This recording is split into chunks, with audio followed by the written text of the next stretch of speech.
Hello everyone, welcome in Jayama Natraj YouTube. Today I will teach you history. तो आज हम आपको history का टॉपिक है सिंधु सभ्यता उसके बारे में आपको विस्तार से बताएंगे। तो सबसे पहले हम सिंधु सभ्यता के बारे में बात करते हैं। तो सिंधु सभ्यता जो थी, इसका जो रेडियो कार्बन सिंधु सभ्यता की खोज जो थी राय बहादुर दयाराम साहनी ने की थी। सिंधु सभ्यता की खोज राय बहादुर दयाराम साहनी ने की थी। सिंधु सभ्यता को प्रागैतिहासिक या कांस्य युग में रखा जा सकता है। सिंधु सभ्यता को प्रागैतिहासिक काल अथवा कांस्य युग में रखा जा सकता है। इस सभ्यता के मुख्य निवासी जो थे द्रविड़ एवं भूमध्य सागरीय थे। इस सभ्यता के मुख्य निवासी द्रविड़ एवं भूमध्य सागरीय थे। सिंधु सभ्यता के सर्वाधिक पश्चिमी पुरास्थल दासक नदी के किनारे स्थित सुत कांगेडोर बलूचिस्तान और पूर्वी पुरास्थल हिंडन नदी के किनारे गोदावरी नदी के तट पर आलमगीरपुर जिला मेरठ उत्तर प्रदेश और उत्तरी पुरास्थल चिनाव नदी के तट पर अखनूर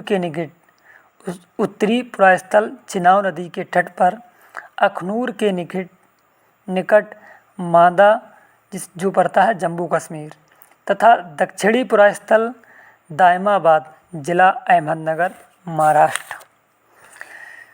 अगला है सिंधु सभ्यता या सैंधव सभ्यता नगरीय सभ्यता सी। सिंधु सभ्यता जो थी इसका दूसरा नाम सैंधव सभ्यता भी है। यह एक नगरीय सभ्यता थी। सैंधव सभ्यता से प्राप्त परिपक्व अवस्था वाले स्थलों में केवल 6 बड़े नगरों को ही संज्ञा दी गई है। तो सिंधु सभ्यता से प्राप्त 6 नगर हैं। पहला था मोहनजोदड़ो, दूसरा हड़प्पा, तीसरा गढ़वालीबाला, चौथा धौलावीरा, फिर है राखी गढ़ी, अगला है कालीबंगन। मोहनजोदड़ो, हड़प्पा, गढ़वालीबाला, धौलावीरा, राखी गढ़ी तथा कालीबंगन। स्वतंत्रता प्राप्ति बाद हड़प्पा संस्कृति की सर्वाधिक स्थल गुजरात में खोजे गए हैं। स्वतंत्रता प्राप्ति के बाद हड़प्पा संस्कृति के सर्वाधिक स्थल गुजरात में खोजे गए हैं। लोथल एवं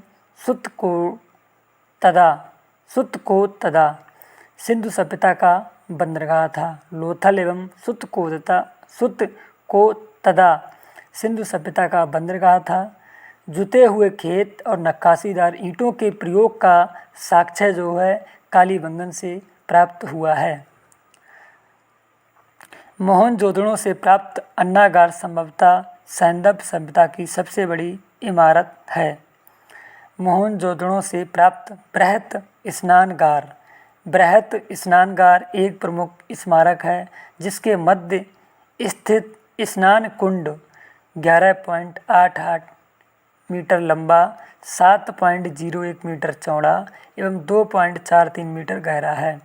मोहनजोदड़ो से प्राप्त बृहत स्नानगार एक प्रमुख स्मारक है, जिसके मध्य स्थित स्नान कुंड 11.88 मीटर लंबा, 7.01 मीटर चौड़ा एवं 2.43 मीटर गहरा है।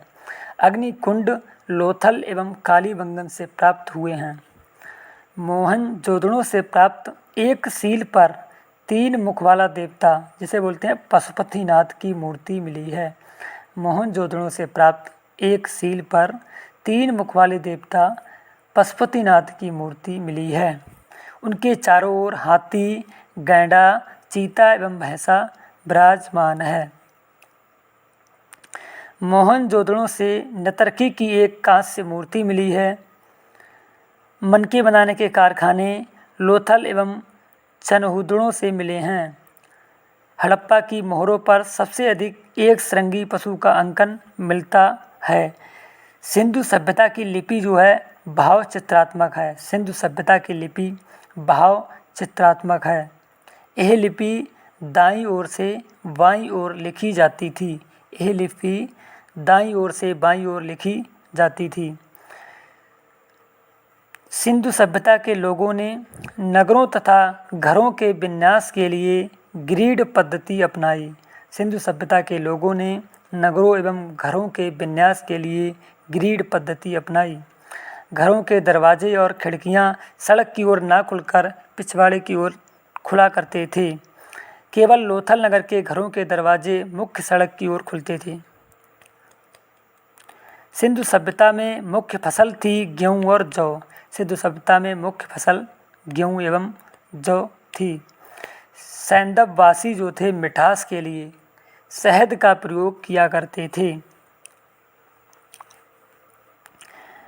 चावल के प्रथम साक्ष्य लोथल से ही प्राप्त हुए हैं।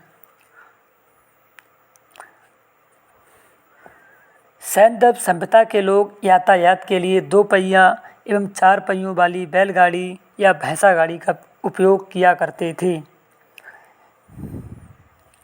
सिंधु सभ्यता के लोग धरती को उर्वरता की देवी मानकर उसकी पूजा किया करते थे।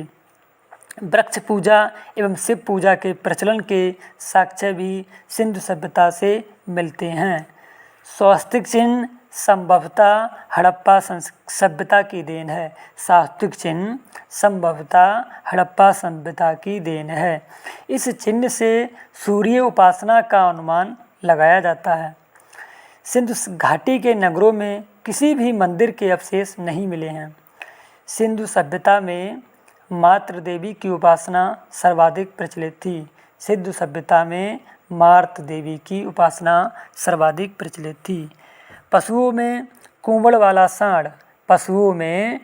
वाला सांड इस सभ्यता के लोगों के लिए विशेष पूजनीय था। इस सभ्यता के लोगों के लिए विशेष पूजनीय था। सैंदववासी जो थे सूती एवं ऊनी वस्त्रों का प्रयोग करते थे। सैंदववासी सूती एवं ऊनी वस्त्रों का प्रयोग करते थे।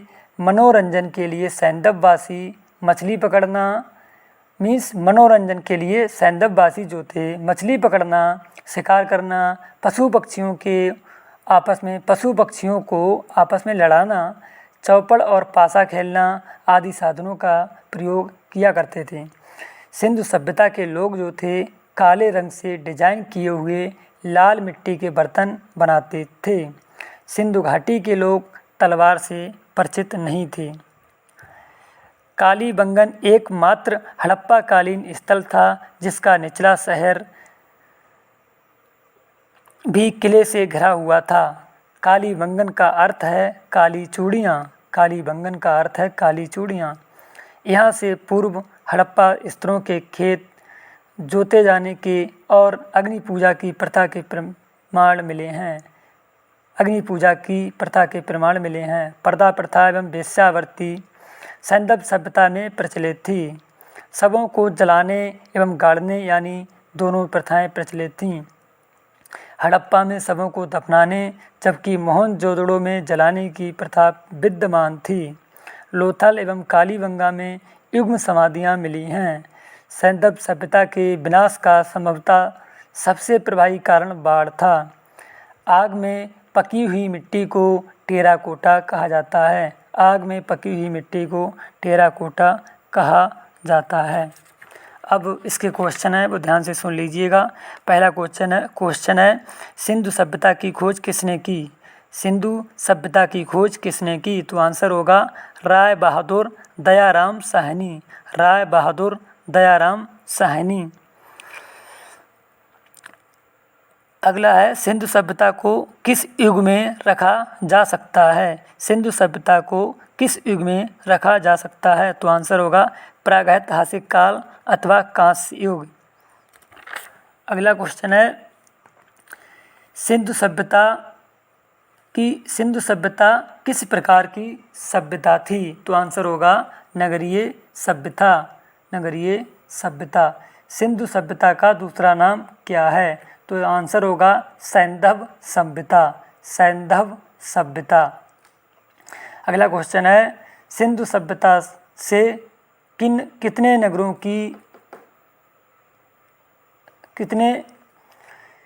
नगरों में विभाजित मतलब प्राप्त कितने नगरों की संज्ञा दी गई है? तो सिंधु सभ्यता से 6 बड़े नगरों को प्राप्त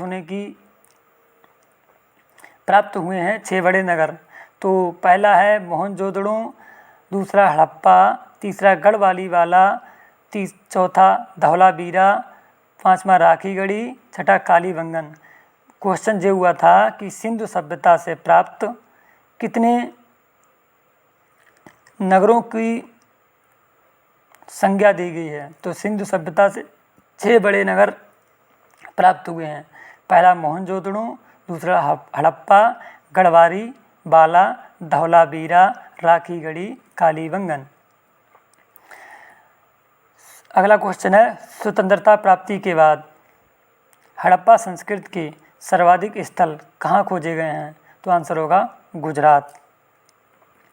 सिंधु सभ्यता का बंदरगाह क्या था? तो आंसर होगा लोथल एवं सुतकोतदा। सिंधु सभ्यता का बंदरगाह क्या था? तो आंसर होगा लोथल एवं सुतकोतदा। अगला क्वेश्चन है, जुते हुए खेत और नक्काशीदार ईंटों का प्रयोग कहाँ से प्राप्त हुआ है? तो आंसर होगा कालीबंगन से। कालीबंगन से। अगला क्वेश्चन है, सिंधु सभ्यता की लिपि कैसी है? सिंधु सभ्यता की लिपि कैसी है? तो आंसर होगा भाव चित्रात्मक। भाव चित्रात्मक। अगला क्वेश्चन है, यह जो लिपि थी ये किस तरफ से लिखी जाती थी? यह लिपि दाईं ओर से बाईं ओर लिखी जाती थी। अगला क्वेश्चन है, सिंधु सभ्यता के लोगों ने नगरों तथा घरों के विन्यास के लिए कौन सी पद्धति अपनाई थी? तो आंसर होगा ग्रीड पद्धति। ग्रीड पद्धति। अगला है, सिंधु सभ्यता में घरों के दरवाजे और खिड़कियां किस ओर खुलती थीं? तो आंसर होगा पीछे की ओर। अगला क्वेश्चन है, सिंधु सभ्यता में मुख्य फसल क्या थी? सिंधु सभ्यता में मुख्य फसल क्या थी? तो आंसर होगा गेहूँ और जौ। अगला क्वेश्चन है, सैंधववासी मिठास के लिए किसका प्रयोग किया करते? तो आंसर होगा शहद। अगला क्वेश्चन है, चावल का प्रथम साक्ष्य कहाँ से प्राप्त हुआ है? तो आंसर होगा लोथल से। लोथल से। अगला क्वेश्चन है, सैंधव सभ्यता के लोग या सिंधु सभ्यता के लोग यातायात के लिए किसका प्रयोग किया करते थे? तो 2 पहिया या 4 पहिया, बैलगाड़ी या भैंसा गाड़ी का प्रयोग किया करते थे। अगला क्वेश्चन है, सिंधु सभ्यता के लोग धरती को किस रूप में मानकर उसकी पूजा किया करते थे? तो उर्वरता की देवी मानकर धरती की पूजा किया करते थे। उर्वरता की देवी मानकर। वृक्ष पूजा एवं शिव पूजा का प्रचलन कहाँ से प्राप्त हुआ है? तो आंसर होगा सिंधु सभ्यता से। सिंधु सभ्यता से। अगला क्वेश्चन है, सहस्तिक चिन्ह किसकी देन है? सहस्तिक चिन्ह किसकी देन है? तो आंसर होगा हड़प्पा सभ्यता की। हड़प्पा सभ्यता की। इस चिन्ह से किसका अनुमान लगाया जा सकता है? तो इस चिन्ह से सूर्योपासना का अनुमान लगाया जाता है। अगला क्वेश्चन है, सिंधु सभ्यता के लोगों के लिए कौन सा पशु पूजनीय था? तो आंसर होगा कुंवड़ वाला सांड। कुंवड़ वाला सांड। अगला क्वेश्चन है, सिंधु सभ्यता के लोग किस प्रकार के वस्त्र पहना करते थे? तो आंसर होगा सूती एवं ऊनी वस्त्र। सूती एवं ऊनी वस्त्र। मनोरंजन के लिए सैंधववासी या सिंधु सभ्यता के लोग क्या किया करते थे? तो मछली पकड़ना, शिकार करना, पशु पक्षियों को आपस में लड़ाना और पासा खेलना आदि किया करते थे। अगला क्वेश्चन है, सिंधु सभ्यता के लोग मिट्टी के बर्तनों पर, लाल मिट्टी के बर्तन पर क्या बनाते थे? तो काले रंग से डिजाइन बनाया करते थे। अगला क्वेश्चन है, कालीबंगन का क्या अर्थ है? कालीबंगन का क्या अर्थ है? तो आंसर होगा काली चूड़ियाँ। काली चूड़ियाँ। अगला क्वेश्चन है, आग में पकी हुई मिट्टी को आप क्या कहते हैं? आग में पकी हुई मिट्टी को क्या कहते हैं? तो टेराकोटा कहा जाता है। टेराकोटा कहा जाता है। पर्दा प्रथा एवं वेश्यावृत्ति किस सभ्यता में प्रचलित थी? तो सैंधव सभ्यता में प्रचलित थी। तो यदि आपको हमारी वीडियो अच्छी लगी हो तो इसे लाइक और शेयर कीजिएगा अधिक से अधिक संख्या में। Thanks for watching my video, और शेयर कीजिएगा ताकि हमारे जितने भी दृष्टिबाधित छात्र हैं उन्हें भी इसका लाभ मिल सके। Thanks for watching my video.